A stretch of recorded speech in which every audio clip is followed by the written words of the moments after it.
Sisyphus was the first king of the ancient city of Corinth, known for his cunning and deceitful ways. The people feared him. He routinely breached the sacred laws of hospitality established by Zeus himself by killing or torturing guests to the city. Sisyphus took great pleasure in these murders, as it helped him rule with an iron fist. Far and wide, rumors of the witty and wicked Sisyphus spread, and soon he was regarded as the most cunning man alive. The gods didn't care for Sisyphus, but he was especially hated by Zeus, who felt that Sisyphus believed himself greater than the gods. One day, this hubris led Sisyphus to hatch a particularly mischievous plan to provide Corinth with fresh water, a plan that would draw the ire of Zeus himself.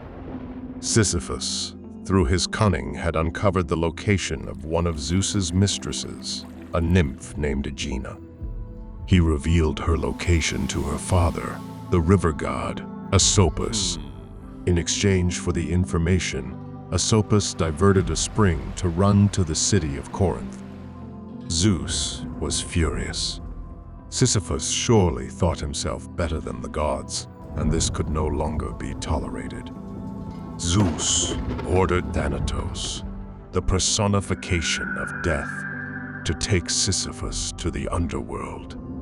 But Sisyphus was not ready to face death just yet. He learned that Thanatos was coming, and that he would be armed with his magical chains that were used to render any creature immobile.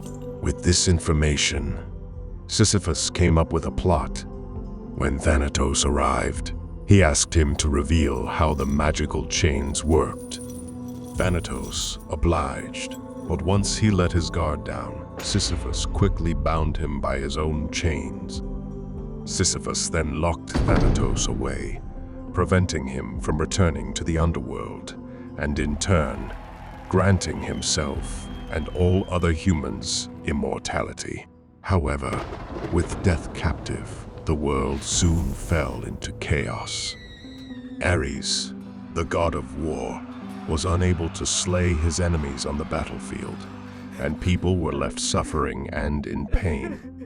Eventually, Zeus had to intervene, and he sent Hermes, the messenger of the gods, to free Thanatos and bring Sisyphus to the underworld.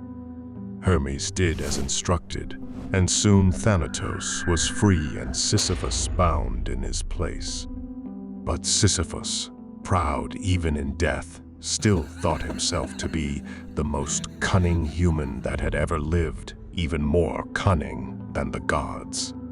However, Zeus did not forget his betrayal, nor his attempts to evade death.